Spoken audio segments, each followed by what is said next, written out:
falar sobre o controle de carga na corrida, né? A gente vem discutindo muito essas questões e é bacana ver que a gente conversa muito pouco, a gente conversava, pelo menos até um tempo atrás, muito pouco sobre esses assuntos e é bacana ver que o nosso discurso, nosso raciocínio, a nossa forma de entender o processo de treinamento, ele está muito alinhado, né? A gente, mesmo sem discutir nada, a gente começou a trabalhar e a seguir sempre os mesmos conceitos ali, a mesma lógica do treinamento, do controle, da distribuição de carga, de o que monitorar, o que não monitorar, o que é interessante, o que não é, o que entregar. Então, é bacana ver que a gente está bem alinhado nesse sentido e trazer isso para vocês é muito importante, é bacana a gente dividir, a gente compartilhar. Obviamente que tem diversos treinadores aqui, treinadoras que têm muito mais experiência do que eu, como treinador, propriamente dito, né, que estão aí no dia a dia lá, na pista, na quadra, na beira da rua, no asfalto, que tem muito mais experiência de treinamento, de fato, de prescrição e, e face-to-face lá com os atletas do que eu, mas eu tenho tanta humildade para aceitar as minhas limitações e a gente dividir aqui, construir algum conhecimento junto, quanto eu acho que eu também posso contribuir com vocês por outro lado, uma vez que, por eu não estar o tempo inteiro lá na prática, na pista, atuando, eu acabo tendo um pouco mais de tempo para me dedicar à parte teórica, que foi o que eu fiz nos meus últimos anos de formação acadêmica. Então, a gente vai trocando e todo mundo cresce junto. Vamos lá, controle de carga na corrida. Eu vou falar sobre o processo de controle de carga, né, de tudo que envolve esse conceito. Vou desmistificar algumas questões, vou trazer outras, mas por que a gente debate sobre isso, né? A gente discutia muito há um tempo atrás, e eu lembro dessa época, quando eu comecei na educação física, que a gente discutia excessivamente programação, planejamento, e eu era muito ligado nisso também. A gente, quando começa a trabalhar, é doido para montar o nosso primeiro programinha, né? Para ter o aval ali do professor que está orientando a gente, supervisionando a gente como estagiário. Tá doido para ele deixar a gente prescrever o nosso primeiro treino. E a gente fica muito focado nisso, em prescrever, baseado nas literaturas que a gente acompanha, como a gente vai colocar aquilo em prática. Mas pouco se vê, pelo menos até um tempo atrás, na época que eu comecei, sei lá, de 15, 20 anos para cá, a preocupação de fato de monitorar o efeito da entrega desse treinamento, de monitorar de fato individualmente o que esse treino que a gente tanto desenha, tanto planeja, tanto estuda, o que de fato ele está gerando de adaptação nos teus alunos, nos teus atletas, sejam positivas, sejam negativas, e como a gente acompanha, mensura, pega o feedback disso para fazer o reajuste do nosso planejamento e seguir no caminho certo para não ter nenhum erro ali, não ser surpreendido ao longo do nosso caminho, do nosso trajeto com algum evento indesejável.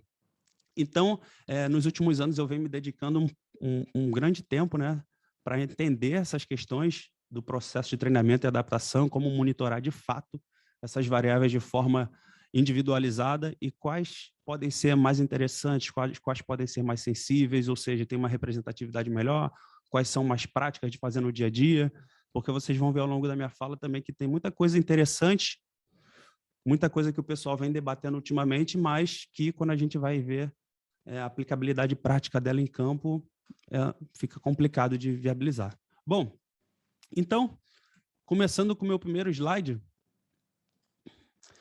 antes de entrar no meu primeiro slide propriamente dito, eu vou trazer algumas informações, algumas recomendações. O André já reforçou muito isso e não existe fórmula mágica, não existe número mágico, não existe recomendação engessada, absoluta. Eu vou trazer aqui bastante orientações que vão ajudar ainda mais a gente começar a diminuir a nossa margem de erro quando a gente está prescrevendo. Eu acho que a gente trabalha muito para isso hoje em dia na ciência, a gente usa muito esse discurso, né? Que a gente se cerca por todos os lados, de todos os recursos metodológicos, para que a gente diminua o máximo possível a nossa margem de erro, porque perfeito a gente não vai ser nunca. Então, eu acho que essa é uma primeira mensagem que eu queria deixar aqui, ainda que eu traga algumas recomendações, alguns números, algumas referenciais, ele não é absoluto, é simplesmente para a gente diminuir a chance de errar. E esse é um slide que eu começo sempre. Quem já assistiu minhas aulas sobre controle de carga, fica tranquilo que não vai ser repetida, tá? Mas eu gosto sempre de começar com esse, aonde eu de fato já mostro que existe uma variabilidade de resposta individual, ainda que para a mesma carga de treinamento. Esse foi um estudo de modelo animal, onde os ratinhos foram submetidos a uma mesma dose de treinamento aeróbio na esteira, né? Os ratinhos ficaram na esteira rodando. Depois de tanto tempo, eles foram reavaliados e esse gráfico aqui de cima, o verdinho, foi ali a resposta que eles tiveram. Cada tracinho desse aqui na vertical é um ratinho, é um animal, tá? A linha de tendência é essa daqui. Então, a gente teve aqui nessa extremidade animais que tiveram uma adaptação boa, que aqui a resposta média está em tracejado, né? A linha preta é o 0, ou seja, quem treinou não melhorou nada. A média melhorou 140 metros aqui de adaptação. E a gente vê que tem animais que melhoraram muito, tem outros que melhoraram na média, tem outros que pioraram ainda que treinando. Olha que interessante, coitado. E existem pessoas que também acontece isso. Você vê que o cara está treinando direitinho dentro dos padrões dele, né? Mas ainda assim ele não consegue melhorar e às vezes até piora. E a gente confirma isso, eu estou trazendo um modelo animal, mas a gente confirma essa mesma resposta, né, para indivíduos também, para seres humanos, aqui no que diz respeito a adaptações de composição corporal, tá? Ó, indivíduos que treinaram 24 semanas de exercício tiveram uma média de perda de 4 quilos, mas tem uma galera aqui, ó, que perdeu bastante. Por outro lado, tem pouquíssimas pessoas também que ganharam e tem aqui um comportamento médio. A gente também vê isso acontecendo em treinamento de força, com adaptação de tamanho de fibra muscular, com hipertrofia, ou seja, qual é a mensagem principal desses 3 gráficos aqui, desses 3 estudos? A variabilidade individual, ela existe, ela está aí, ela é absurda. A gente está acostumado a trabalhar com recomendações, com médias e olhar sempre muito para a média, mas quando a gente começa a atender ali no 1 a 1, começa a treinar pessoas no individual, a gente vê que, às vezes, essas recomendações médias elas precisam ser adaptadas, senão a gente vai ter problema. E, quando a gente pensa no planejamento de treino, na periodização, foi aquele discurso que eu já comecei a aula falando, a gente sempre focou muito, né? Isso aqui tem alguns exemplos de algumas planilhas que eu já montei, já desenhei, acho que o Alan até conhece essa daqui de cima, esse desenho, se bobear. Acho que eu peguei essa imagem dele, se eu não me engano. Mas quando a gente pensa no processo de treinamento, a gente planeja, né? Distribui a carga, faz toda a nossa organização, entrega, né? Que passa para o aluno aquele estímulo que ele precisa realizar, que isso é a carga externa, já para a gente ir se acostumando com os nomes, com os termos. Ele executa e ele tem uma resposta a esse treino. Tanto no momento do treino, na hora dele executar o treino, uma resposta ali de carga interna que pode ser frequência cardíaca, frequência ventilatória, percepção subjetiva de esforço. E isso precisa ser retroalimentado para o treinador, para o sistema que gerencia a coisa toda, como feedback, para que esse planejamento ele seja sempre reajustado. Só que no dia a dia, a gente acaba fazendo isso aqui. E eu falo porque eu já cansei de fazer isso. A gente pensa muito na prescrição, no planejamento, na execução, mas depois a gente fica meio negligente com o monitoramento dessas respostas. Só que quando a gente faz isso, a gente assume uma puta margem de erro. E aí eu vou trazer aqui um esquemático que quando a gente olha para ele, toma até um susto, mas eu vou analisando ele por partes e vocês vão concordar comigo que ele não é tão complexo assim, né? A gente tem lá em cima o atleta, ou o aluno, como a gente quiser chamar, aqui o treinador, e esse atleta, ele é submetido tanto à carga de treinamento, quando a gente olha aqui para o lado esquerdo, né, da imagem, a carga de treinamento, e a gente tem o vício, né, é muito adaptado de olhar muito só para treinamento, para carga de treinamento, onde envolvem todas essas questões, mas a gente muitas vezes negligencia a carga de vida que esse indivíduo tem, tá? Então a gente pensa muito em treino, em organização, distribuição, mas esquece que esse camarada ele tem uma carga de vida ali que envolve trabalho, estudo, relacionamento, estresse, eventos da vida do dia a dia. Isso vai impactar também, de certa forma, na recuperação e adaptação desse indivíduo, que vai impactar na resposta crônica ao treinamento, que são as adaptações. Tá bom, Renato, beleza, esse gráfico, tá bonito, gostei, faz todo sentido. mas só que eu fico perdido na hora de executar isso na prática. Como é que eu vou fazer isso? Mais à frente eu vou trazer algumas propostas para vocês, obviamente, né? Então, eu já quero despertar um olhar para vocês um pouco mais amplo, para que não necessariamente tudo que acontece com o aluno ou com o atleta de vocês está associado ao treinamento, tá? Tem várias outras questões que fogem ao nosso controle, mas a gente precisa monitorar de alguma forma, porque é uma das maneiras da gente ter o controle do que está acontecendo fora treinamento, tá? Então, essa é uma das mensagens que eu queria deixar com essa imagem.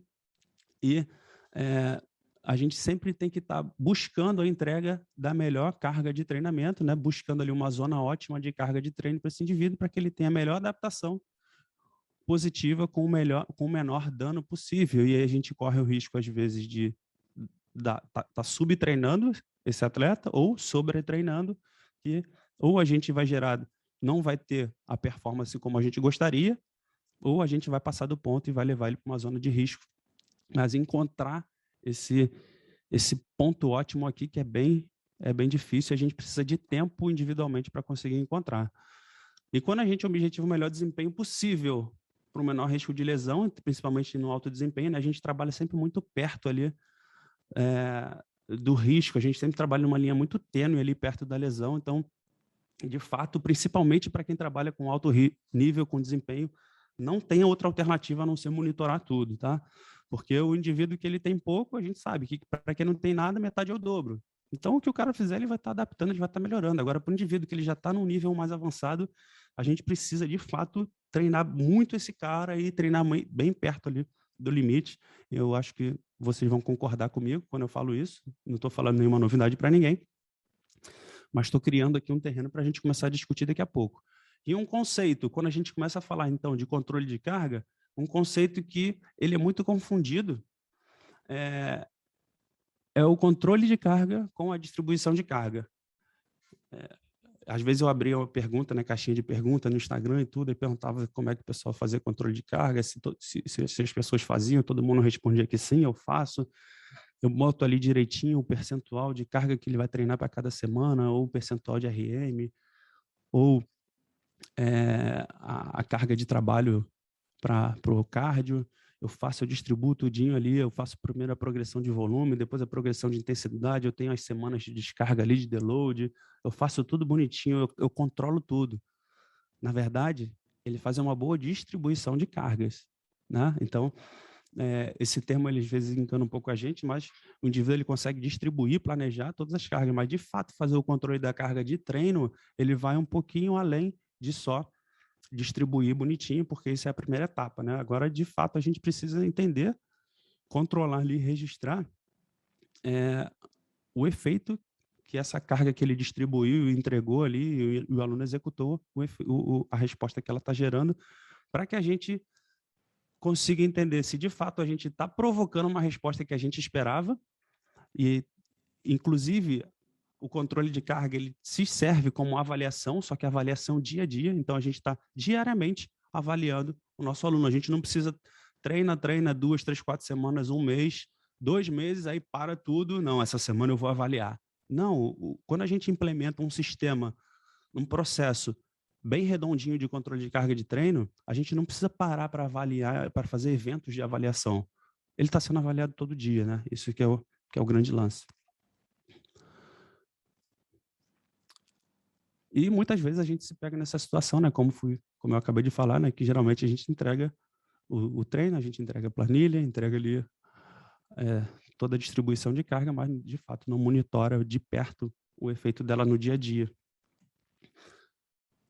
E quando a gente começa agora a pensar no processo de controle de carga, processo de treinamento e o controle de carga embutido dentro desse processo de treinamento, e a gente começa a enxergar cada caixinha no seu lugar, fica um pouco mais fácil da gente entender e a gente ver aonde de fato a gente intervém, o que a gente precisa fazer em cada parte desse processo.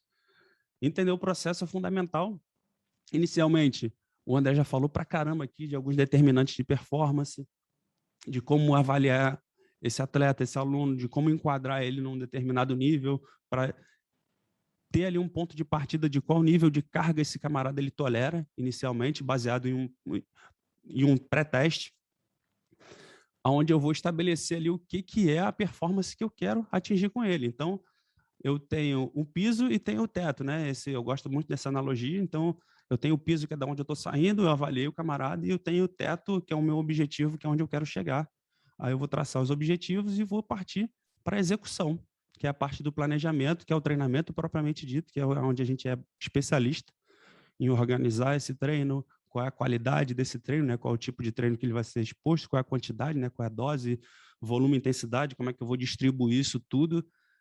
E eu digo que a gente foi muito feliz em conseguir proporcionar e conseguir desenvolver para vocês uma planilha que ficou tão boa. Eu fiquei surpreso mesmo, não é papo aqui de professor, porque eu estou falando para vocês, não, mas eu falei com o André ontem, falei, cara, eu fiquei muito surpreendido, muito surpreso com o resultado final, porque eu não esperava isso.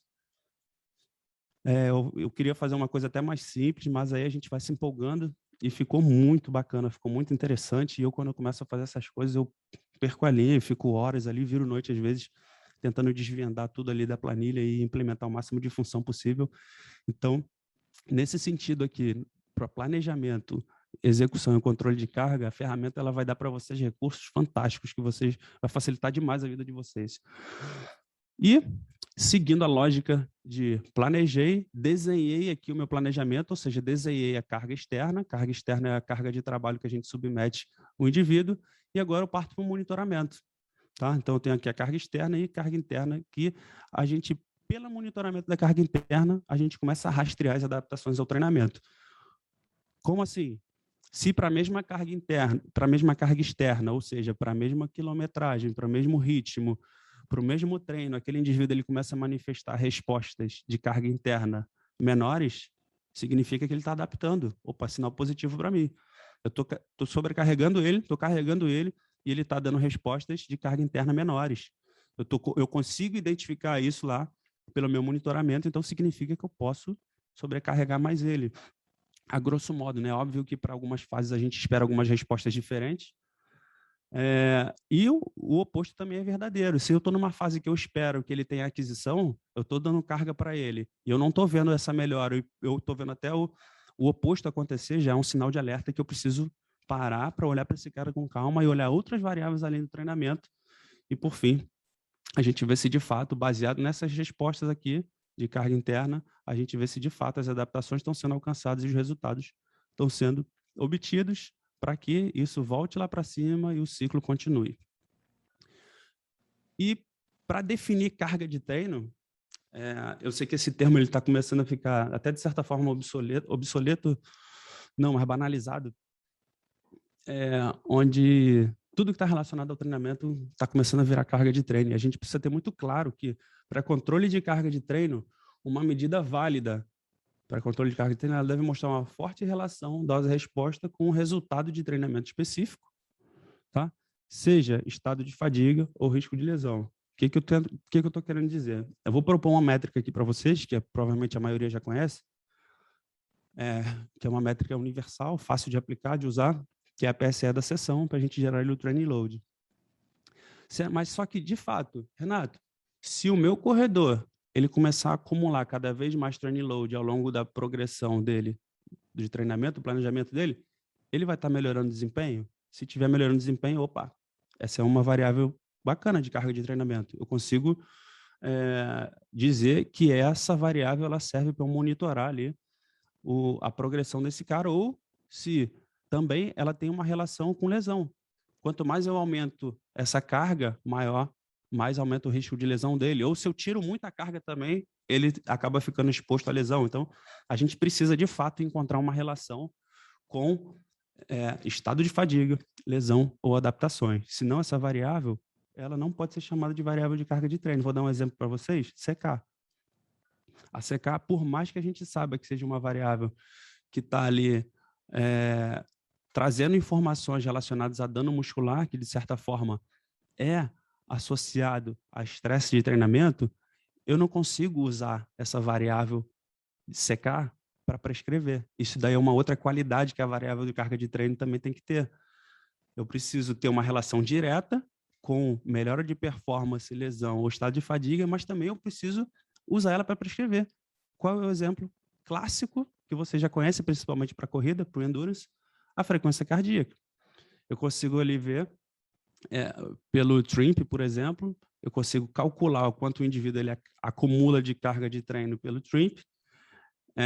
O acúmulo de carga de treino por essa variável está associado com melhora de desempenho, com melhora de ganho, com melhora de velocidade, e consigo também prescrever usando essa variável para que ele fique ali, trabalhe em zonas específicas e monitore com algum dispositivo, ou, de forma até mais simples, a percepção subjetiva de esforço também é uma medida de carga interna que a gente usa para fazer autorregulação de carga, fazer controle da carga de treinamento da sessão e até prescrever. E eu vou, mais adiante, vou trazer um artigo interessante para usar a PSE para prescrever também, principalmente na corrida ali, para quando a gente quer trabalhar lá em zona sublimiar ou na zona de limiar, a gente tem alguns valores de PSE validados para corrida que tem relação direta. Eu acho que é muito bacana usar esses recursos simples e validados para a prescrição do dia a dia.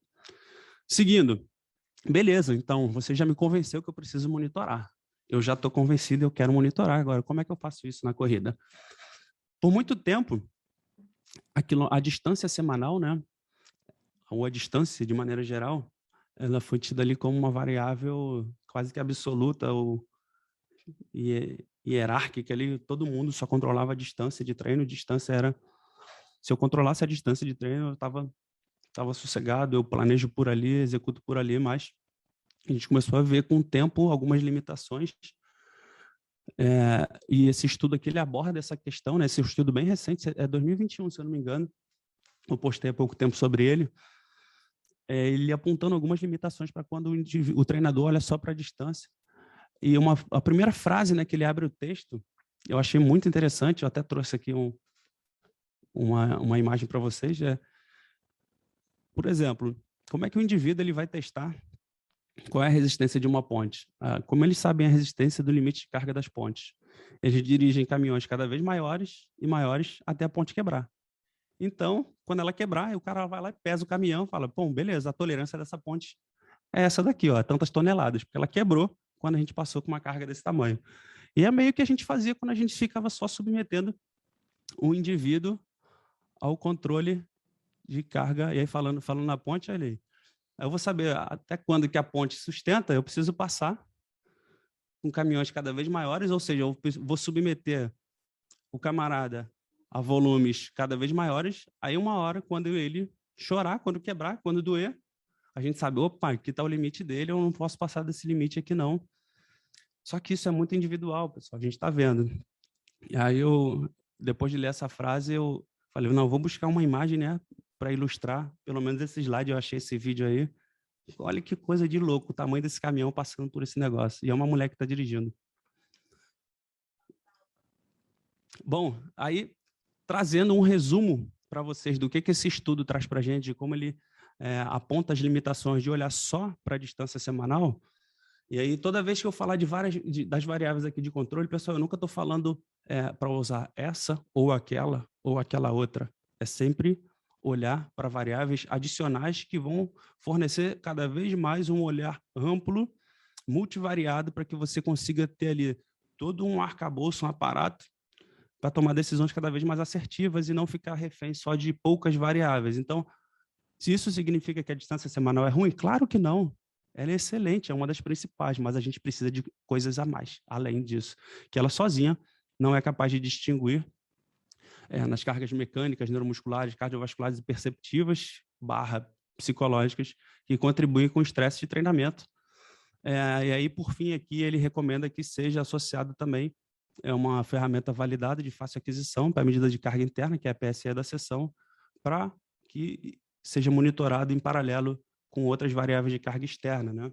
E aí até alguns dispositivos têm surgido, vocês já colocaram aqui alguns, né, na aula passada, nessa aula, mas, de fato, nesse contexto, nesse campo, as coisas precisam de evoluir mais, alguns dispositivos mais precisos, mais validados, que tenham, de fato, ali uma relação direta com a tolerância tecidual, com carga tecidual, para que a gente consiga ter ali uma estimativa de carga externa mais precisa, com o uso de algum dispositivo validado, simples, barato, para ser aplicado no dia a dia, e uma uma medida de carga interna de fácil aplicação, validada, que é amplamente discutida e utilizada hoje em dia, que é a PSE da seção. E eu vou falar um pouco dela melhor mais adiante. Quem me conhece já sabe que eu gosto bastante dela. Ela foi proposta por Carl Foster, pelo Foster, né, que é um dos principais autores aí que publica muito na área de controle de carga de treino. Então, a proposta dele e do grupo dele para monitorar a carga de treino foi multiplicar o tempo da duração da sessão de treinamento pela percepção subjetiva de esforço baseado na escala de Borg, né, aqui na CR10, a clássica escala de Borg, aonde eu vou reforçar aqui, depois eu vou falar um pouquinho mais dela, que o 5 não é a metade do caminho, o 5 já é difícil, tá? O 3 é moderado, 4 é um pouco difícil, 5 é difícil. 6 está entre difícil e muito difícil. 7 é muito difícil, tá, pessoal? Então, isso é uma informação que a progressão dessa escala ela é exponencial, assim como a nossa progressão no exercício. Quando a gente faz um exercício de carga progressiva, a gente não tem as nossas variáveis progredindo de forma exponencial, a gente não tem os limiares, onde tem ali a quebra nas curvas de variável ventilatória, de frequência cardíaca. Então, a escala de Borg ela foi muito baseada nesse modelo, de exercício cardiorrespiratório em carga incremental. Então, a progressão dessa escala ela é exponencial também. A metade do caminho já significa que ela está bem avançada. O 5 significa que já é difícil rapidamente, e ali poucos estágios para que chegue ao máximo.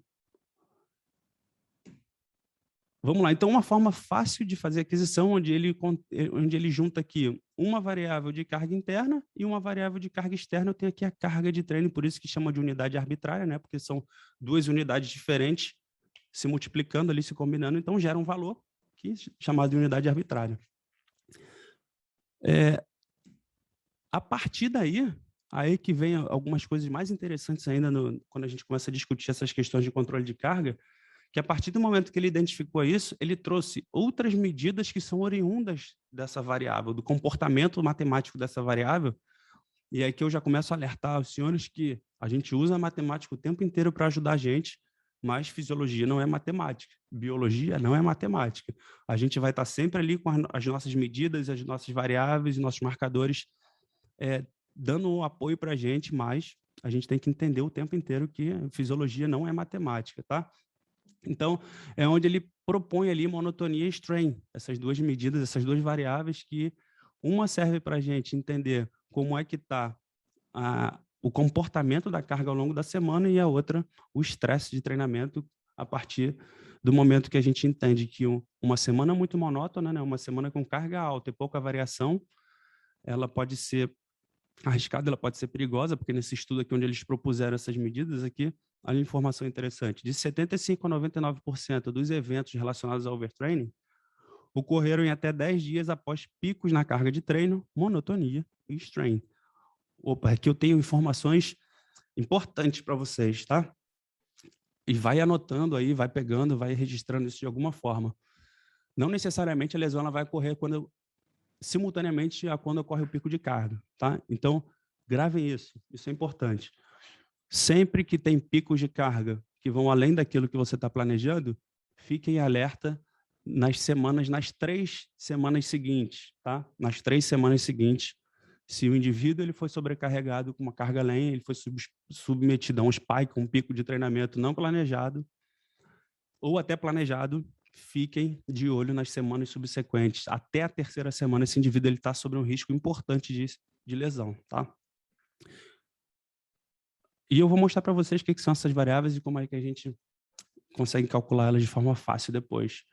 Mas já é para mostrar para vocês que esse PSE da sessão, esse load, esse training load que foi proposto por Carl Foster, ele também pode ser validado e aplicado na corrida. Ainda que aquele estudo inicial tenha proposto para várias modalidades, e para modalidades de endurance principalmente, tem alguns estudos já que mostram que ele é interessante marcador para corrida. Então, a gente tem aqui, ó, PSE da sessão, do exercício combinada com o volume de treinamento estimado,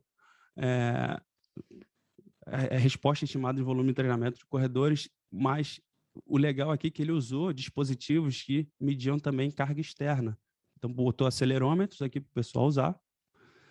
E toda vez que os marcadores, o acelerômetro, ele marcava para baixo, ele diminuía, por exemplo, toda vez que as modificações semana a semana eram negativas, as variáveis associadas à percepção subjetiva de esforço, né, tanto a PSE da seção quanto as outras variáveis relacionadas à seção, a PSE, elas diminuíam também. Quando não modificava, ninguém modificava. Quando aumentavam, de uma semana para outra, elas aumentavam em conjuntos, ou seja, elas têm correlação. Então, dispositivos que a gente já confia, já conhece, estão mostrando a correlação com a PSE da seção.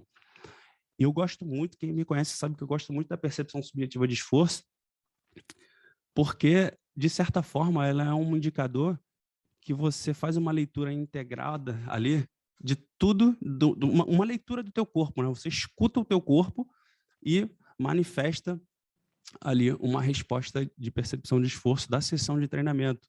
E quando a gente usa um dispositivo só, a gente fica refém de uma medida isolada de uma resposta, por exemplo, de uma resposta de frequência cardíaca, ou de uma resposta específica de fadiga muscular, ou de uma resposta específica de mecânica. Mas quando a gente fala da PSE, a gente integra isso tudo, porque quando você vai falar da PSE, você vai considerar tudo, o teu nível de cansaço geral, o teu estresse vai influenciar nisso, a tua fadiga central, a tua dor muscular, tudo isso vai moderar, vai gerar ali como se fosse um processamento para que você dê uma nota do teu esforço, do impacto total que aquela sessão teve, certo? Então, por isso que eu gosto muito da PSE, ainda que tem muita gente que insiste em falar que é muito simples, é subjetiva, mas ela tem uma puta complexidade por trás, é porque a gente precisa entender a concepção dela, a complexidade e saber usar ela direitinho no dia a dia, que ela funciona muito bem, até melhor que muito dispositivo caro que a gente tem no mercado.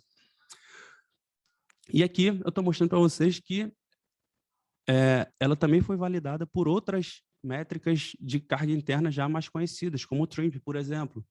Então, à medida que o TRIMP aumentava, a PSE da sessão também aumentava em semanas com mais carga ou semanas com menos carga. E em zonas diferentes de treinamento, elas caminharam praticamente juntas, ou seja, eu estou vendo ali que ela tem boa relação com variáveis de carga externa, com variáveis de carga interna que já são bem aceitas na corrida, ou seja, mais um reforço aí para a gente que tudo bem usar, pode usar, desde que a gente use ela certinho. Agora, tem limitações, e aí que entra o grande lance da questão. Com tudo que a gente vai trabalhar, pessoal, a gente vai ter limitação, tá? Então, é a gente conhecer as limitações, saber lidar com essas limitações e saber até que momento, até que ponto a gente pode extrapolar a nossa tomada de decisão e as informações oriundas dessas variáveis. Andou rodando aí rede social é terra de ninguém, né? Então, há pouco tempo andou rodando aí, eu recebi uns prints de alguns professores, de um professor aí dizendo que esse termo tinha que ser abolido, a carga interna tinha que ser abolida, que treinamento funcional tinha que ser abolido, porque... Ou seja, qual é a argumentação, principalmente quando a gente olha para o lado da biomecânica, né? Eu também me incomodava com esse termo, caramba, carga interna de treino. Eu vou mensurar de fato a carga interna de um treinamento no indivíduo só pela PSE? Não vou medir mais nada? E o estresse biomecânico que esse troço gera? Como é que eu estou medindo ali no meu sistema neuromuscular, sem olhar só para a parte fisiológica de resposta, de frequência cardíaca e tudo? Pô, falar que só uma variável dessa representa toda a carga interna de treino é muito, né? Sim, é muito, eu concordo.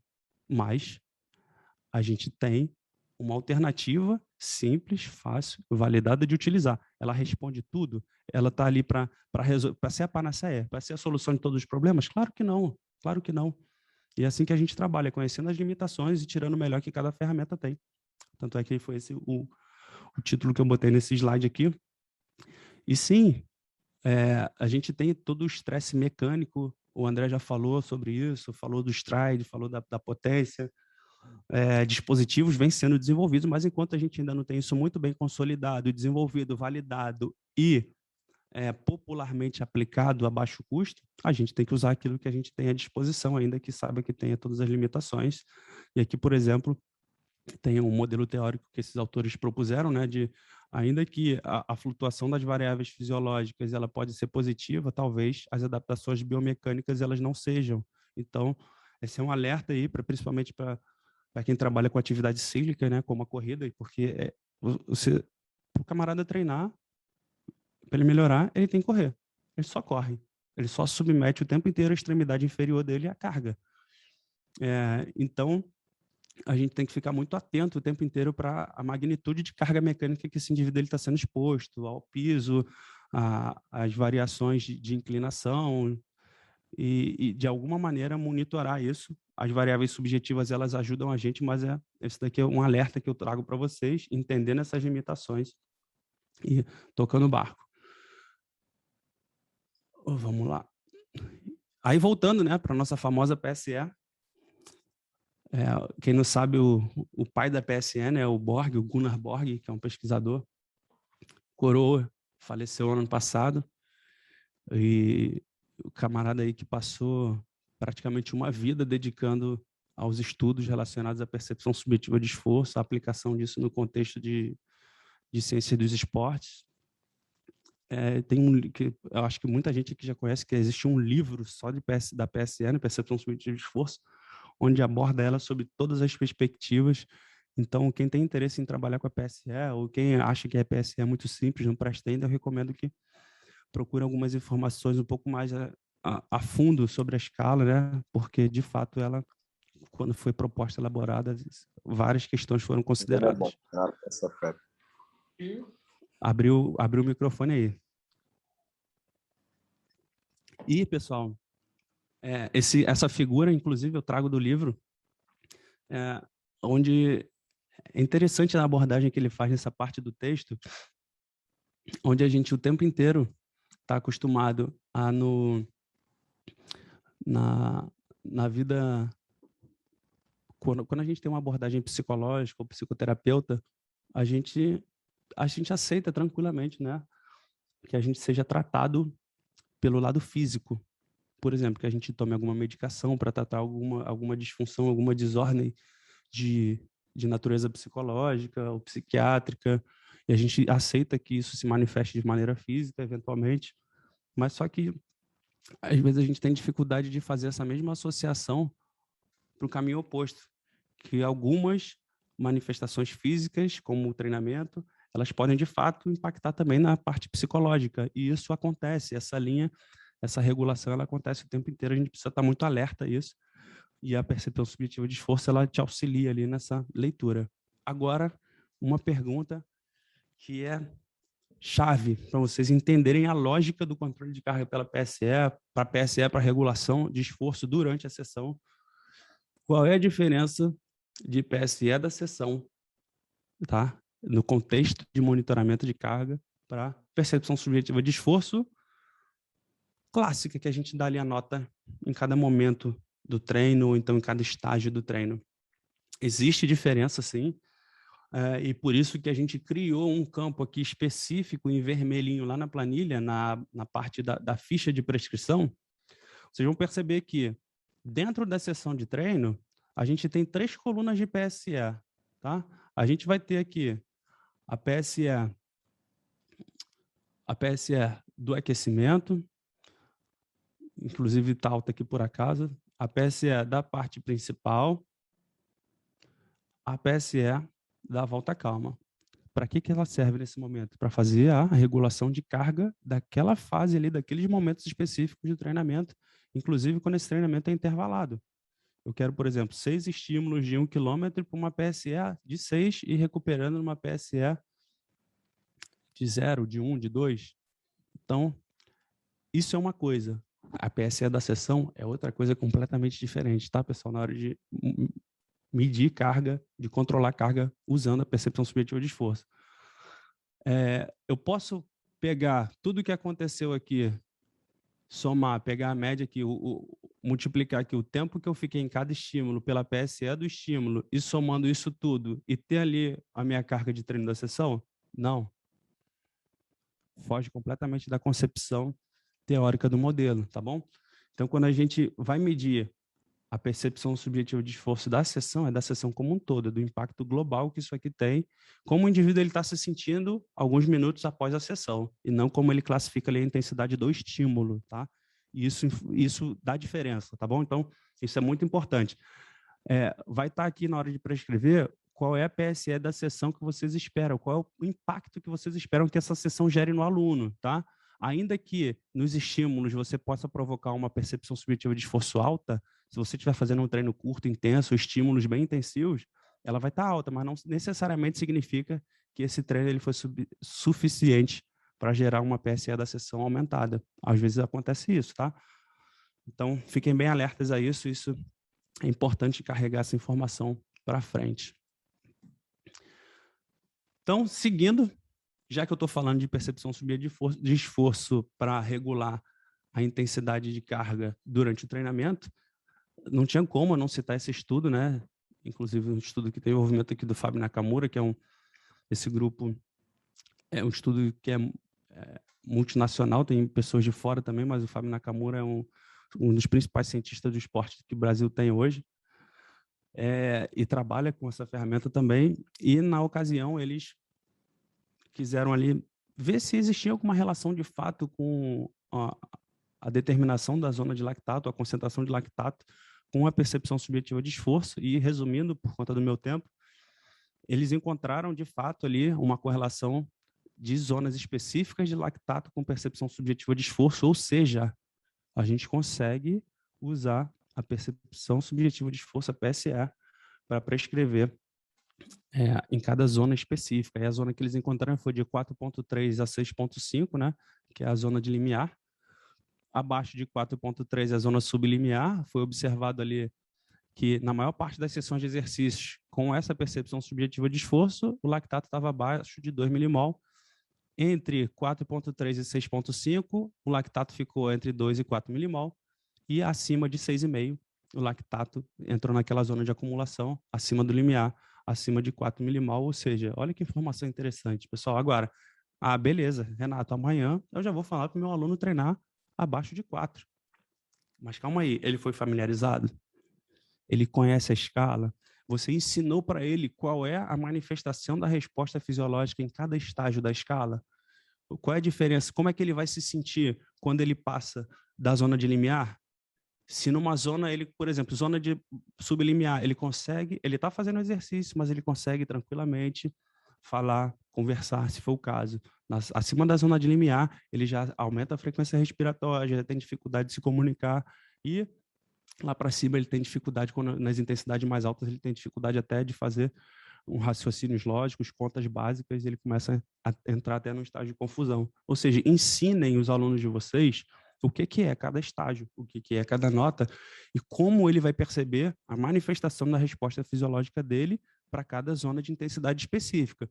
Ele está familiarizado por isso, ele conseguiu aprender a regular carga baseado nisso? Aí legal, ela vai ser precisa, você vai conseguir usar direitinho. Porque simplesmente chegar assim, ó, dá uma nota aí de 0 a 10, cara, vai dar merda, não tem como. O cara não conhece a escala, aí você chega assim, e aí, fulano, de 0 a 10, quanto é? Não tem como, tá, pessoal? Então, falar mal da escala é fácil, mas você precisa fazer uma progressão ali com o aprendizado, familiarizar para que ela seja bem aproveitada. E aí sim, beleza, eu passei por tudo isso, estou conseguindo implementar ela de forma lógica, ali bonitinho, aí eu consigo começar a acreditar nessas variáveis e usar elas para calcular outras métricas oriundas da carga de treino. Eu já apresentei a monotonia e strain há poucos slides atrás para vocês. E a monotonia, reforçando aqui, ela mede a flutuação de cargas de treinos diárias ao longo de uma semana. Treinos intensivos combinados com alto índice de monotonia, ou seja, pouca variação, é sinal de alerta. Então, pessoal, a monotonia subiu acima de 2, vou me lesionar? Não, mas é um sinal de alerta. Está chamando a sua atenção que ou você aumenta a variabilidade de treino ou você assume que, de fato, aquela semana ali não estava previsto. É para ser uma semana de choque. Ele vai ficar fadigado mesmo, ele vai ser uma semana monótona, de carga alta o tempo inteiro, mas eu estou planejando as semanas subsequentes da recuperação para ele. Entendeu a lógica? De começar a olhar para as variáveis e casar o comportamento dessas variáveis com o teu planejamento? É isso, é isso que eu quero, é aí que eu quero chegar. Assim como o strain, ele multiplica a carga semanal pela monotonia. Uma vez que a gente entende que o índice de monotonia é uma coisa que pode ser prejudicial, quando eu pego essa carga e multiplico pela monotonia, eu calculo ali como se fosse um estresse de treinamento que esse camarada está sendo submetido. Ah, Renato, quais são os valores de recomendação para o strain? Eu não gosto muito de falar, mas o estudo porque o pessoal fica muito preso a esses números, e eu gosto que olhe para outras coisas além disso, mas 6 mil, tá? O estudo que propôs, ele traz uns valores ali que eu vou mostrar daqui a pouquinho. Exemplo aqui para entender a lógica da monotonia. Ó, eu tenho uma semana aqui com média de carga diária de treinamento, 400, certo? 1, 2, 3, 4, 5, 6 dias. Quando eu somo isso tudo, eu tenho uma carga acumulada de 2.400 unidades arbitrárias, com índice de monotonia 2,27. Por quê? Quase não variou isso aqui. Semana monótona, semana de carga repetitiva. Quando a gente olha, isso aqui representa um estresse de 5 mil e tanto. Quando a gente olha para outra semana que teve a mesma média de carga, só que distribuída de uma outra forma, teve uma variação maior da carga de treino ao longo da semana, olha que o índice de monotonia cai quase pela metade, o que vai impactar no estresse de treinamento. Então, pessoal, isso é uma informação extremamente importante do ponto de vista de prescrição e planejamento. Pouca variabilidade de carga, acende o alerta. Agora, pouca variabilidade de carga, mas carga baixa o tempo inteiro é perigoso? Não, tranquilo. Agora, a carga está alta e ela não está variando, isso é sinal de alerta. Valores absolutos, que eu sei que o pessoal gosta disso, ia perguntar, eu já até pensei lá atrás. Para semanas de treino, aproximadamente 2.000, abaixo de 2.000 costuma... É muito subjetivo isso, mas eu vou passar porque tem algumas literaturas que mostram. Abaixo de 2.000, costumam chamar de uma carga ok, carga de aquisição, às vezes até obsoleta. Acima de 2.000 é uma zona ali que você começa a ter que ficar um pouco alerta, tá? Quando a gente olha para os valores semanais, esse estudo aqui que propôs a monotonia strain, ele identificou alguns pontos de corte ali, porque cada vez que os indivíduos passavam dessa zona, eles manifestavam alguma resposta negativa relacionada ao estresse de treinamento, ao overtraining. Aqui no caso, olha para vocês verem como é que muda, né? Essa daqui está botando uma margem aqui escura de 2.000, mas esse estudo aqui, ó, observou que acima de 4.300, na semana, quando eles passavam de 4.300, que foi observado respostas negativas, monotonia acima de 2,2, 2 e pouquinho, e o strain ali acima de 6.000, tá legal? Então, passando aí alguns valores, só para vocês terem um ponto de referência, mas não usem isso como lei. Bacana, já entendi essa parte. Tudo que eu estou falando para vocês está na planilha calculada de forma automática, tá, pessoal? Não precisa se preocupar, não. Tudo isso que eu estou apresentando está calculado automático na planilha. É só você lançar, dar comida para o monstro lá, alimentar o bichinho, que ela vai criando todos os gráficos e os marcadores. E uma métrica bastante interessante, discutida também muito na corrida, que relacionada ao controle de carga, que é o comportamento da carga de treino de semana a semana, ou seja, o quanto que eu vou progredir de uma semana para outra. Então, existem algumas linhas de recomendação. Aqui, não é específico da corrida, mas já traz uma informação importante para a gente, aonde, quando esse incremento semana a semana da carga de treino, ele foi até 10%, o risco de lesão era 0,1, que significa 10%, tá? Então, o risco de lesão estava ok, estava baixo. A partir do momento que esses incrementos passaram de 15%, quanto maior era o incremento, maior era o risco de lesão dali para frente, tá? Então, tem um estudo do Tim Gabbett que pegou isso, que trouxe essa informação, inclusive chegando até a 50% de risco de lesão aumentado quando tem ali incrementos na ordem de 100%. Dobrei a carga de uma semana para outra. Então, isso é bem...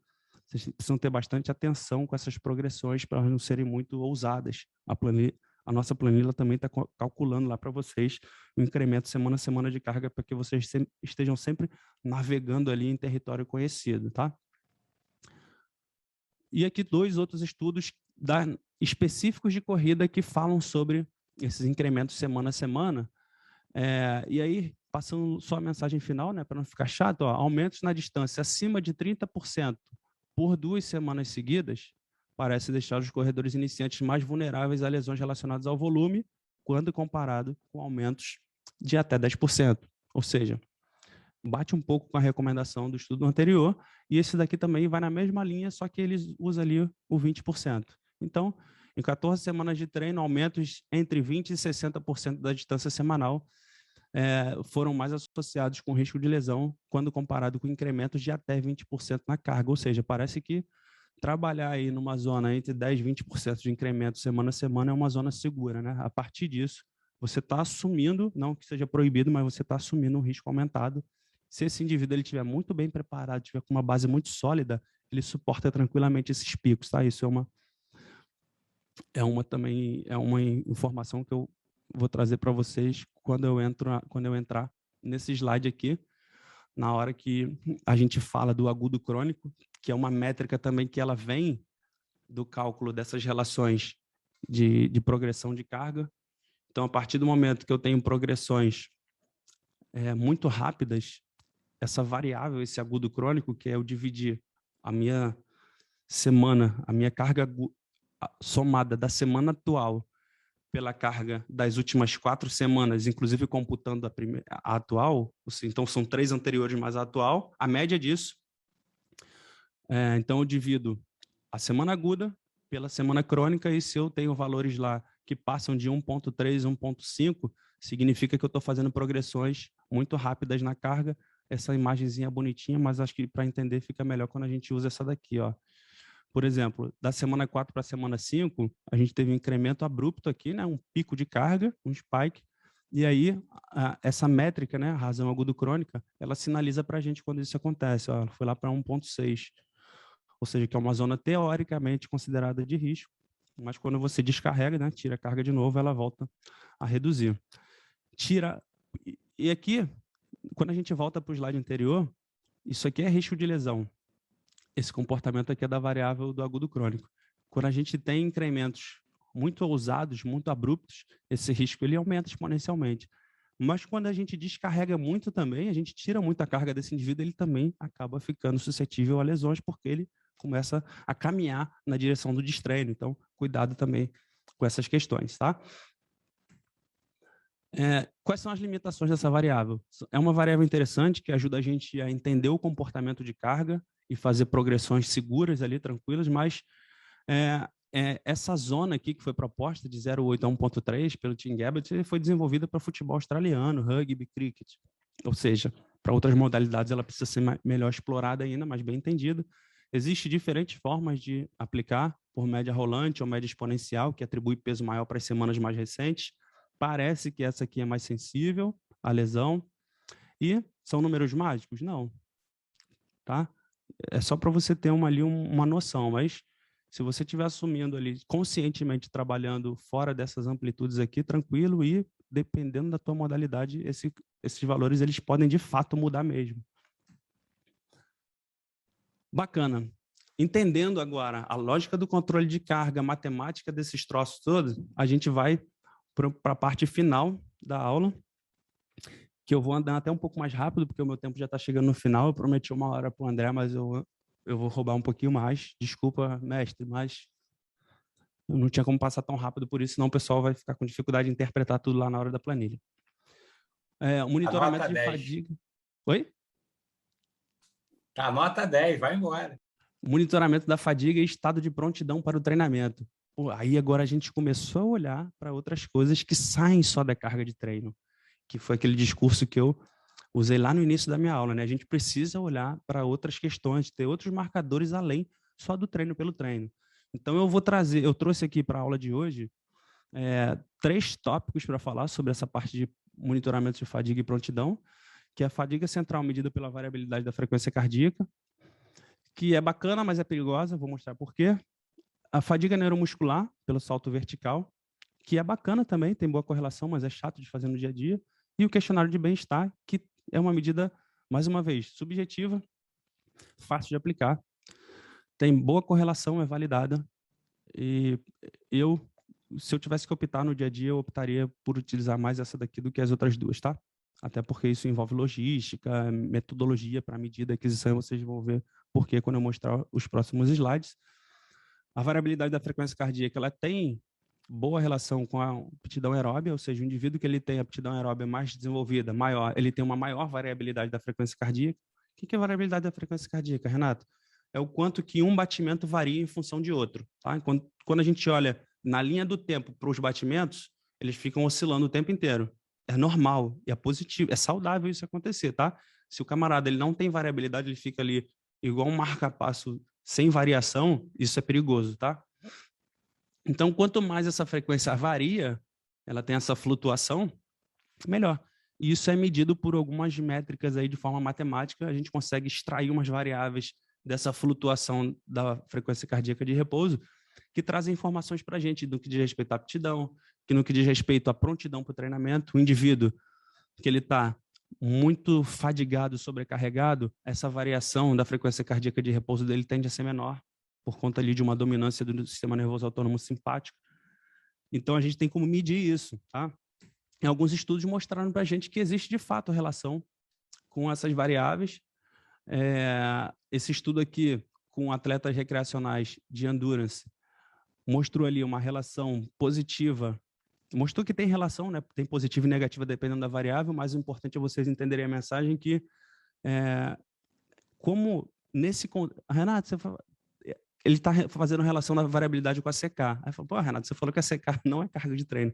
Mas eu não estou falando de carga de treino agora, eu estou falando de prontidão e de fadiga, do dano que o treino gerou, da fadiga que esse treino gerou.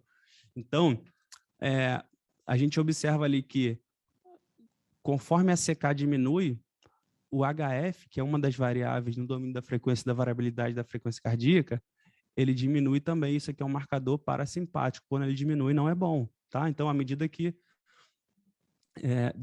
ele aumenta à medida que a CK diminui ou para o lado oposto, né? Então, ele, tanto no domínio da frequência, pelo HF, quanto o RMS-SD, que é uma medida no domínio do tempo, não dá para entender isso hoje, tá, pessoal? Só acredita no que eu estou falando.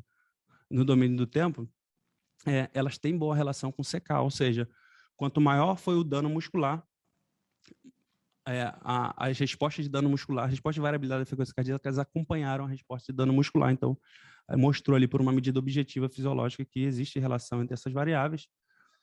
A relação entre frequência cardíaca e carga de treino, training load em corredores de média distância também foi positiva. Olha que bacana isso aqui, esse gráficozinho. Isso aqui, volta. Isso aqui, esse gráficozinho aqui, são 4 semanas de treino, tá? Como foi distribuída a carga de treino, tenho 3 semanas aqui sucessivas de pequeno incremento para a 4ª semana de descarga, de carga menor. O que aconteceu?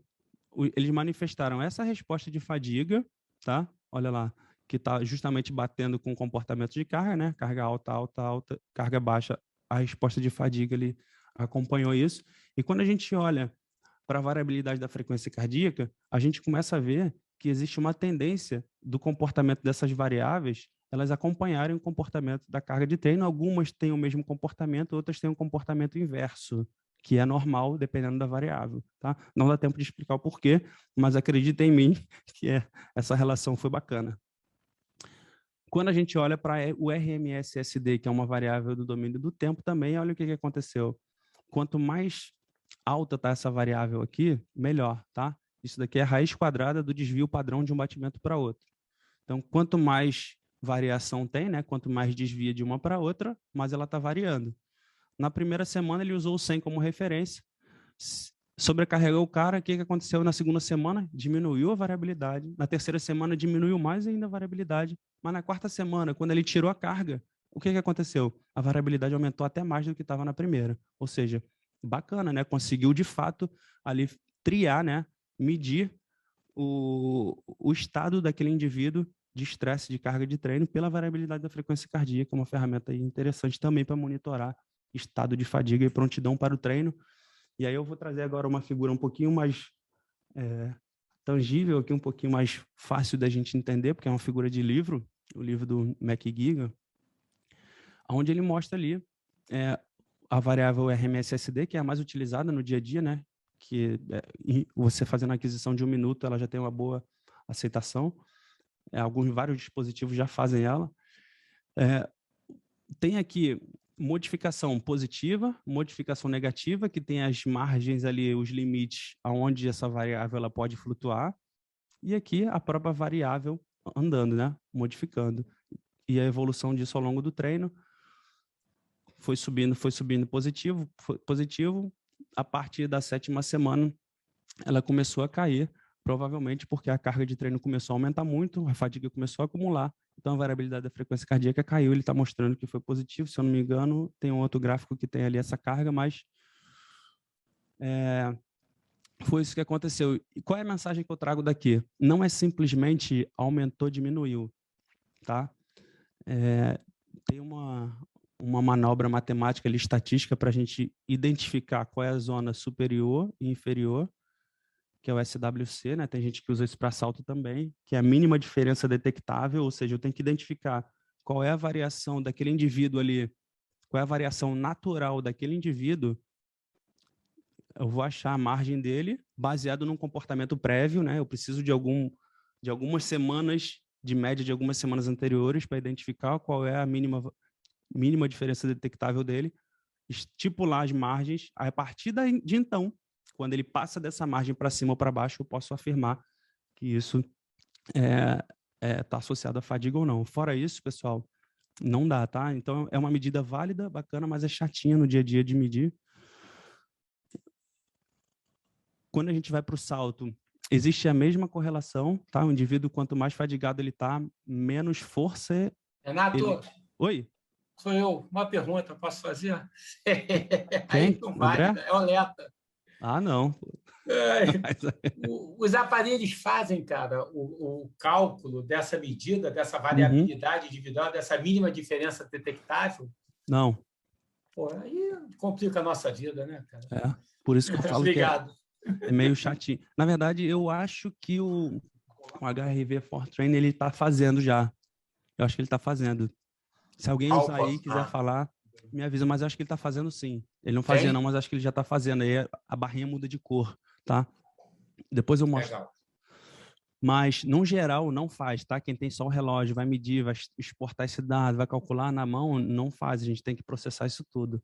E o mesmo vale para os saltos, tá bom? Então, a gente sabe que o indivíduo está saltando menos em altura e está aplicando menos força na plataforma de força, significa que ele está mais fadigado. Isso tudo bem, ninguém vai brigar comigo se eu falar isso, todo mundo já aceita bem, mas a gente precisa entender qual é a variação individual daquele camarada para eu saber se, de fato, aquela flutuação para baixo ou para cima, ela aconteceu numa magnitude que eu posso afirmar que ele está perdendo ou ganhando desempenho, tá bom? Então, para trabalhar com salto também tem que calcular isso, tem que calcular ali, ou trabalhar com coeficiente de variação, ou trabalho com mínima diferença detectável, que são...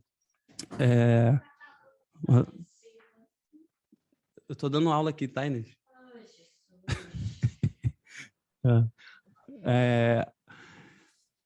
Então, seguindo para o próximo slide.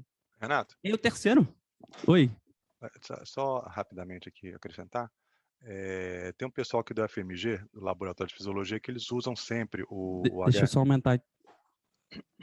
Pronto, pode falar. E já usamos em vários trabalhos no Laboratório de Fisiologia da UFMG, a variabilidade da frequência cardíaca. Inclusive, tem um dos doutorandos lá do judô, que é o... Ai, fugiu o nome dele aqui. Bom, que ele faz toda a distribuição de carga dele baseada em variabilidade da frequência cardíaca para a equipe de judô do Minas Tênis Clube. Legal.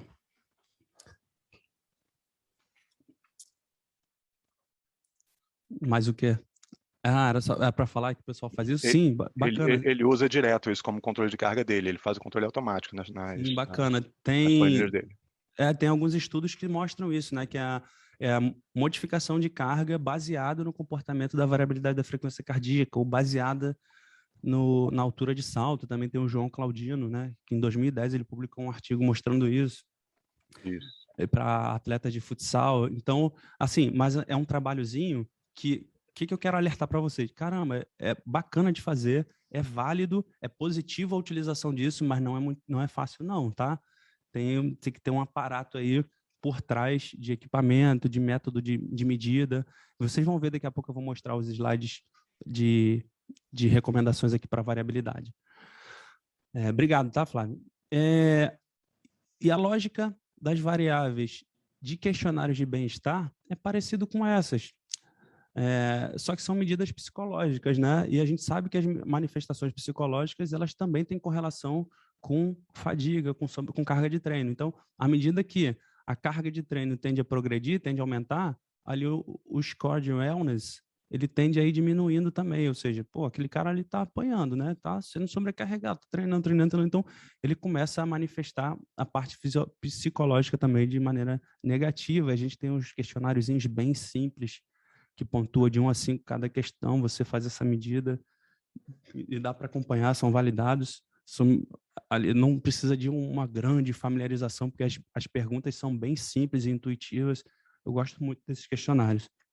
E são muito utilizados, tá, no esporte. Variabilidade, eu vou passar rápido, isso aqui é um slide mais teórico. Esse estudo eu já mostrei. Agora, as recomendações. Legal, gostei da ideia da variabilidade, quero usar. O Flávio falou aqui que tem um cara do judô que está usando. Eu vou começar a usar esse troço amanhã. Vamos lá. Tem aplicativo de celular que faz isso. É mais preciso fazer com a cinta e processar os dados, tá? Geralmente, tem estudo de validação para o celular, mas quando você vai olhar para os estudos que usam a variabilidade, né, como um marcador de fadiga e prontidão, carga de treino, 95%, 99% faz com a faixa, tá? Que é muito mais preciso, para ter uma medida precisa ali, batimento a batimento.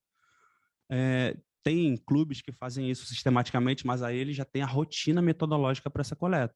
O pessoal chega, aí tem a orientação ali de não tomar café, de ficar deitado tanto tempo, de botar a faixa, todo mundo registra, aquilo ali é processado e tudo mais, o fisiologista vai avaliar.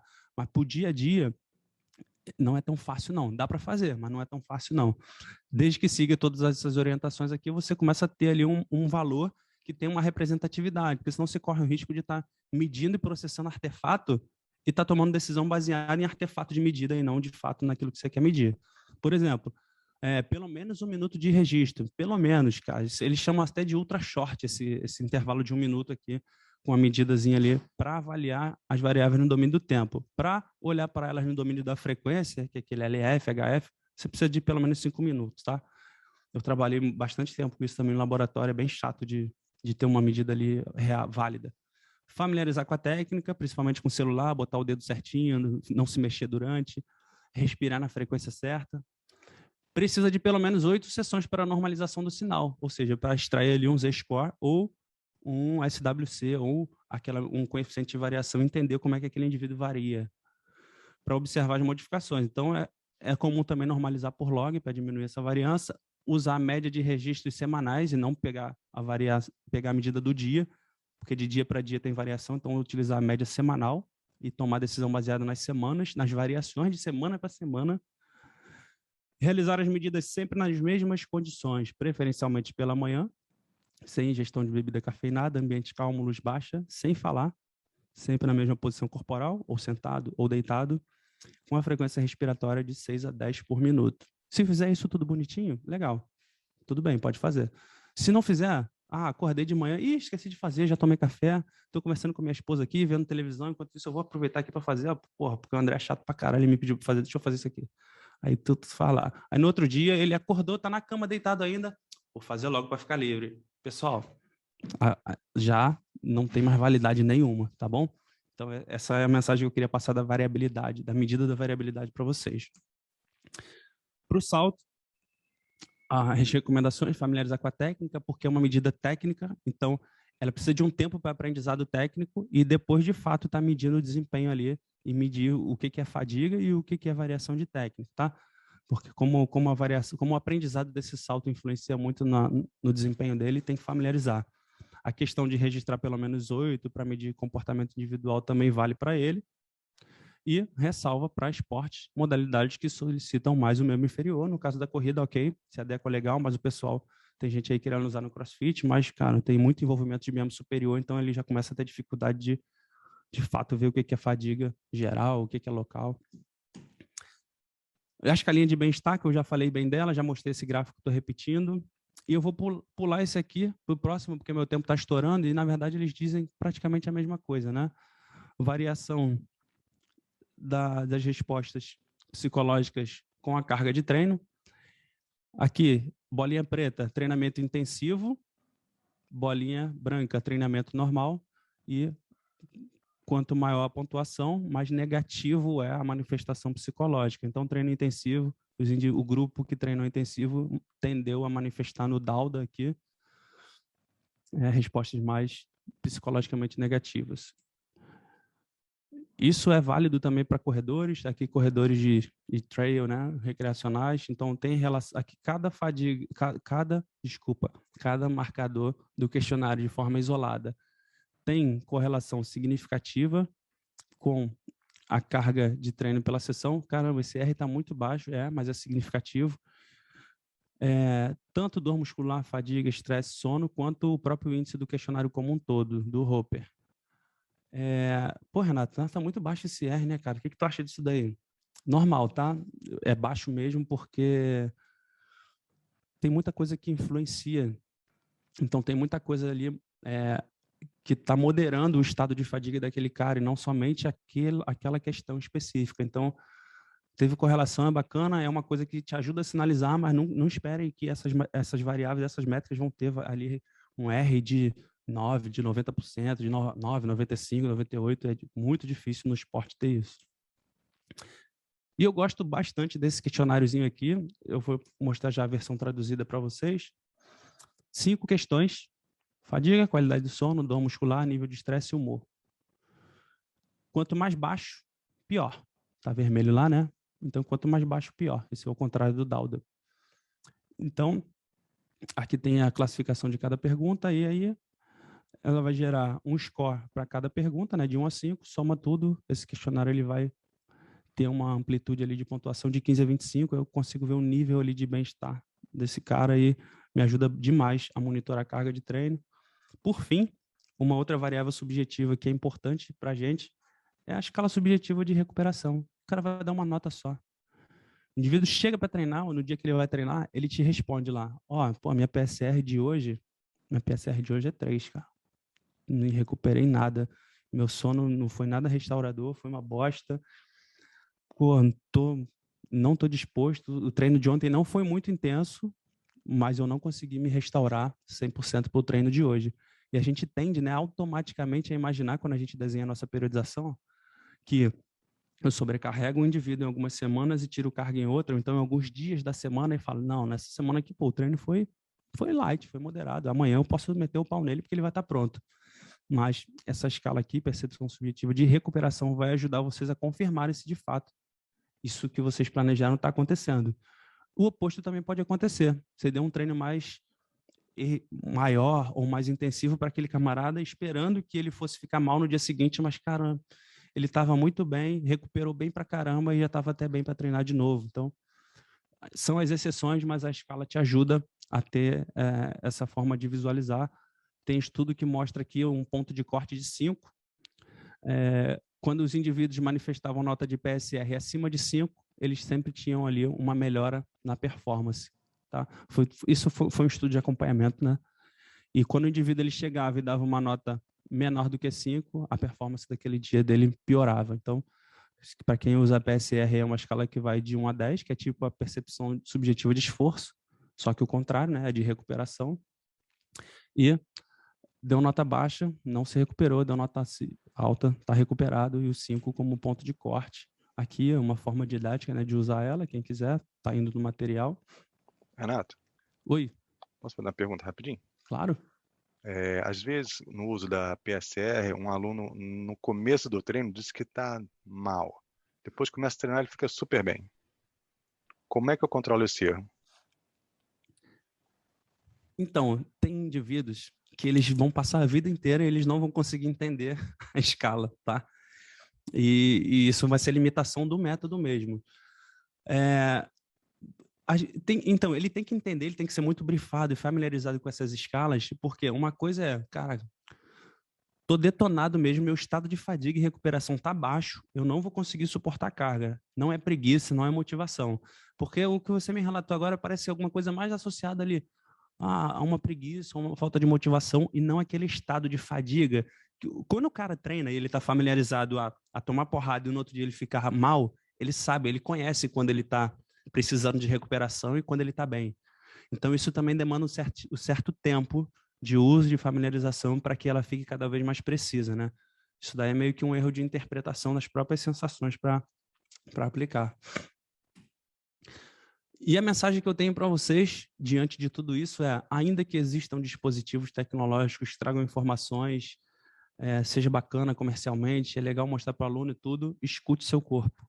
Escute o seu corpo, sempre. Ensina o aluno, o atleta, a escutar o corpo. Tá?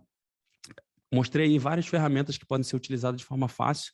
E para facilitar mais ainda, eu vou dar um exemplo para vocês aqui agora. Escaneie esse QR Code aí e preenche ele. Eu vou tirar do modo da apresentação, mas acho que vocês vão continuar vendo minha tela. Correto? Estão vendo minha tela ainda, não estão? Não. Sim? Colorida, sim. A colorida? Espera aí. Pronto. Tá aparecendo lá o QR Code? Sim. Então, pessoal, faz o seguinte. Fechei, acabei minha aula, tá? André, segura aí que eu só vou pedir pro pessoal responder esse questionário aqui, que eu botei o link dele no QR Code. E, ó, pessoal, responde aí para mim rapidinho e vocês vão ver como é que a gente consegue coletar essas informações, automatizar o processo de coleta de informações desse questionário.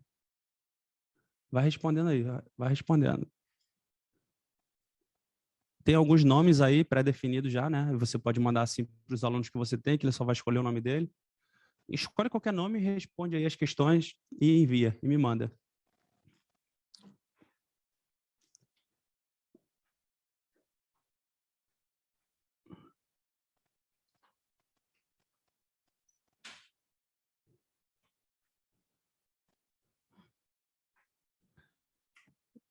Já vou antecipar para vocês o que vai acontecer. Eu linkei, isso aqui é um formulário do Google, né? Um Google Forms.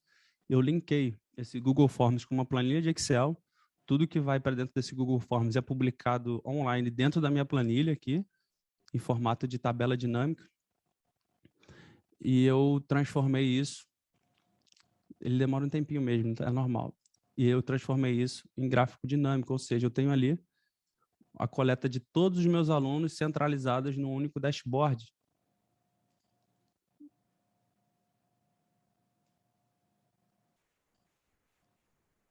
Vamos ver se entrou alguma coisa aqui.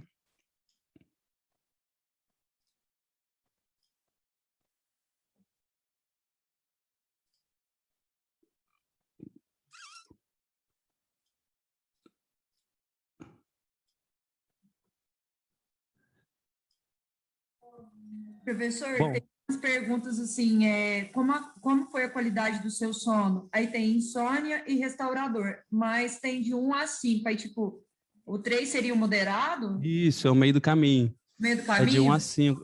Então, tem de 1 a Então 5. tá.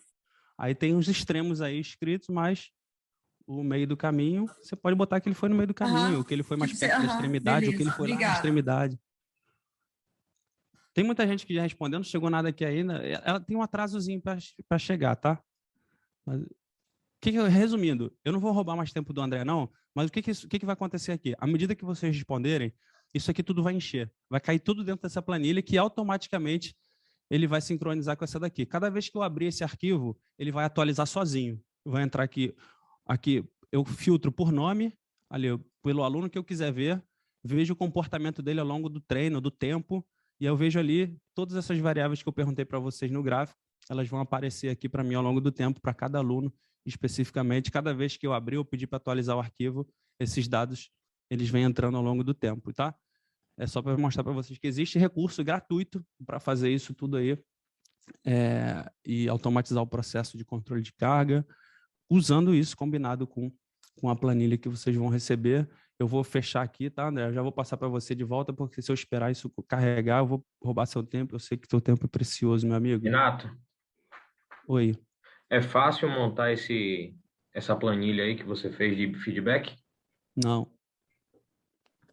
Você vai disponibilizar isso aí? Então, o que Eu acho que acontece? o mais complicado realmente é o feedback do aluno.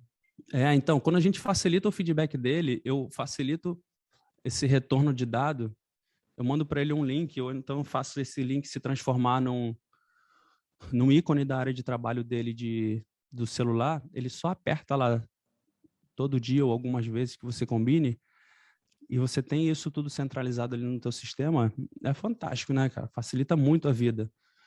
Mas isso aqui tem que ser feito de forma individualizada. Não dá para eu mandar isso pronto. Não dá nem para eu vender isso, porque isso é sincronizado com cada conta. Tem que, na tua conta, você tem que criar um formulário na sua conta e botar esse formulário para publicar dentro de uma planilha de Excel tua, né? Então, essa configuração é em cada conta que precisa ser feita. Não dá para eu pegar aqui, fazer um login ali, agora automaticamente está enxergando a minha conta. Não dá. Não dá, tá? E aí ele tem esse problema. Eu andei fazendo isso pra caramba. Aí o pessoal que me contratava para fazer isso, para montar serviço de controle de carga para clínica, para clube, tudo, eu fazia e funciona bem. Quem tiver interesse, eu fico à disposição aí depois. Me procura pelo Instagram, por aqui, pelo WhatsApp, para qualquer meio de comunicação que a gente conversa para chegar em um denominador comum. E, pô, para a galera que fez o curso aqui, a gente tem como fazer uma situação aí bem favorável. Tá? André, toma teu tempo, cara. Toma tua aula de volta. Desculpa eu te pego um pouquinho, mas... Aquele pitch de venda sensacional no final, hein? Se fez necessário. Pessoal, olha só. Ou eu vou comprar. Pessoal, olha só. Leta, você quer dar 10 minutos de pausa ou você quer ir embora direto? Vamos abrir aqui para o pessoal aqui, para ver o que o pessoal prefere. Vocês querem dar 10 minutinhos de pausa para respirar e o André fecha falando mais 1 hora, porque o André vai passar de 6 horas, não vai ter jeito, ele nunca consegue cumprir no horário certinho. Calma aí, cara, não fala isso, pô, teve interrupção. Não, fala que a culpa é minha. Espera aí, eu sou o cara que estou gerenciando o negócio aqui, rapaz. Espera aí, rapaz. Quanto tempo falta, André? É isso mesmo. 1 hora, 1 hora e pouquinho. Vai falando aí, Alan, que eu vou mostrar para o pessoal o que aconteceu. Então, você já sabe. Olha aqui, ó. Veio tudo para cá, tá vindo para cá, né? A galera que respondeu. Aí eu dou um atualizar. Na minha época, quando eu fui treinador, né? Dou um atualizar, vejo tudo aqui. A gente não tinha todas essas ferramentas, né? Vejo de cada um, ou vejo tudo ali. Ó, tá tudo aqui. As respostas que entraram 3 horas da tarde, que fui eu testando, agora 5 horas vocês. Tá ali, eu filtro por aluno, por nome, vejo todo mundo. Eu posso botar filtro de tempo. É isso. Só para vocês verem como que dá para fazer bastante coisa legal aí com ferramentas que são gratuitas.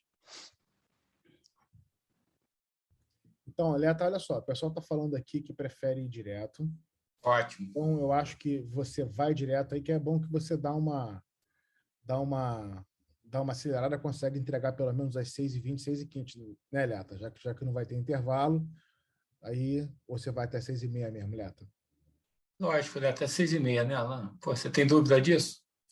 Não sei, vamos ver o andamento, não dá para dizer. Não, mas não tem muita coisa. É minha ainda. Intervalo, banheiro, xixi, café, chiclete, banheiro. O pessoal tá pedindo banheiro aqui, intervalo, banheiro. Então olha só, peraí, gente, são 5h27, 5h30.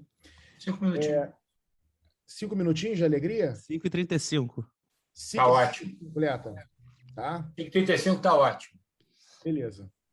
Deixa eu só passar um recado rápido aqui, porque a gente vai entregar a planilha e a gente teve pouco tempo para ficar mostrando ela funcionar durante a aula, né?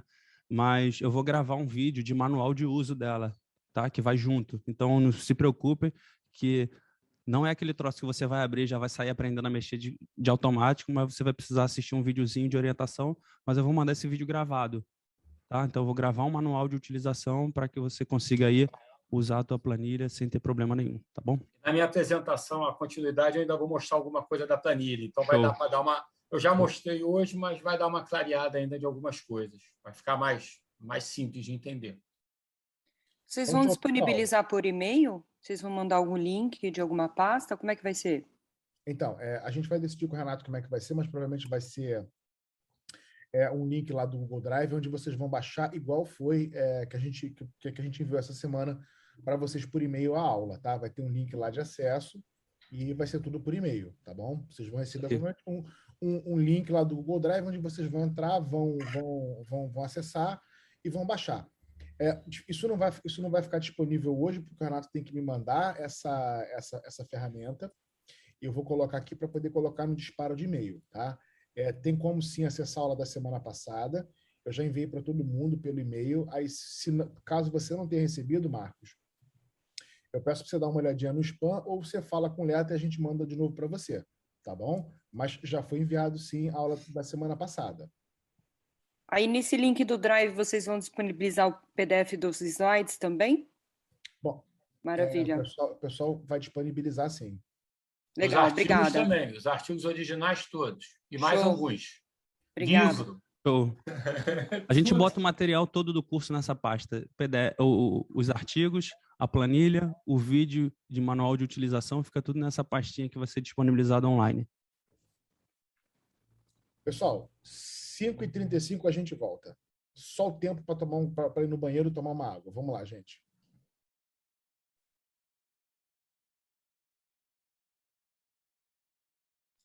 Pessoal, estou disponível aqui. Quem quiser ficar, quem quiser tirar uma dúvida, trocar uma ideia, eu estou aqui.